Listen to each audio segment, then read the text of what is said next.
Hello and thank you for your time. I'd like to take just a couple minutes to run through some of the paperwork we have compiled for the upcoming downtime Friday, May 8th into Saturday, May 9th for the Epic upgrade. First, we have a resource folder full of tip sheets, the yellow folder for existing patients admitted before the downtime, and a blue patient folder for patients admitted after or during the downtime.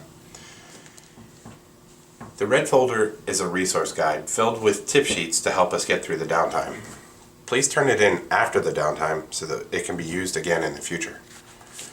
On the left side, you'll find an Epic tip sheet for downtime and patient movement explaining the ADT form used to track patients from admission during downtime and any patient movement during downtime. Next, our voice care instructions, the downtime procedures for care fusion, and then on the right side for recovery we have downtime documentation of medications in recovery and a tip sheet for recovery in general. If you have questions that aren't covered in these tip sheets, please ask a super user. The yellow folder contains a packet of documentation tools used for an existing patient. Those are patients that have been admitted prior to the downtime. The first page you'll find is the patient daily assessment. It's several pages. It follows very similar to what you've been charting in Epic, and there's 3 columns. The first column is for the first assessment, and it can be used for up to 3 assessments. Since we only chart an assessment every 8 hours on our unit, we should only need to use it for the 1 column, but heaven forbid we don't come back online in time, then it can be used for the next assessment.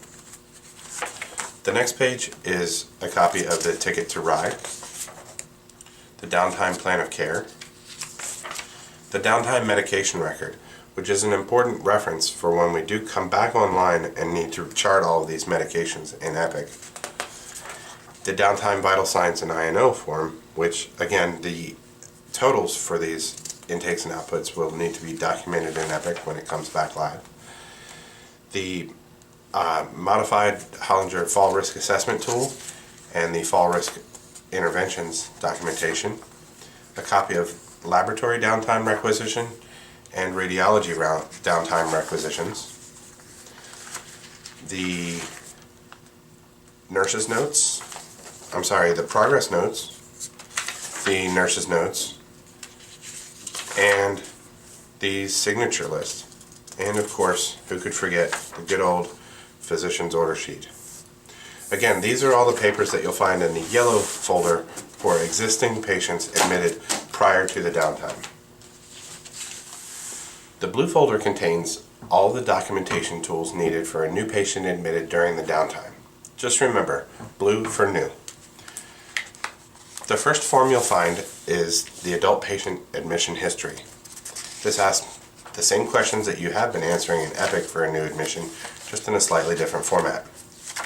Next is the pre-admission medication list, the patient daily assessment, screening patients for severe sepsis, the patient care companion identification form, a copy of the ticket to ride, the downtime vital signs and INO, a copy of the radiology downtime request and the laboratory downtime request forms, the adult pneumococcal and influenza vaccination orders, the vaccine information acknowledgement sheet, the falls risk assessment tool, the falls risk interventions documentation, downtime medication record, which again, along with the INO form, will be vital in documentation when Epic comes back online, a downtime plan of care, the old school signature list, and some of you younger nurses may not have ever seen this before if you've only documented electronically.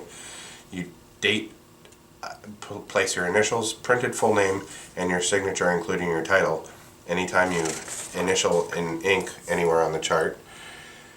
A copy of nurse's notes, a copy of progress notes, and of course the old school physician order sheet.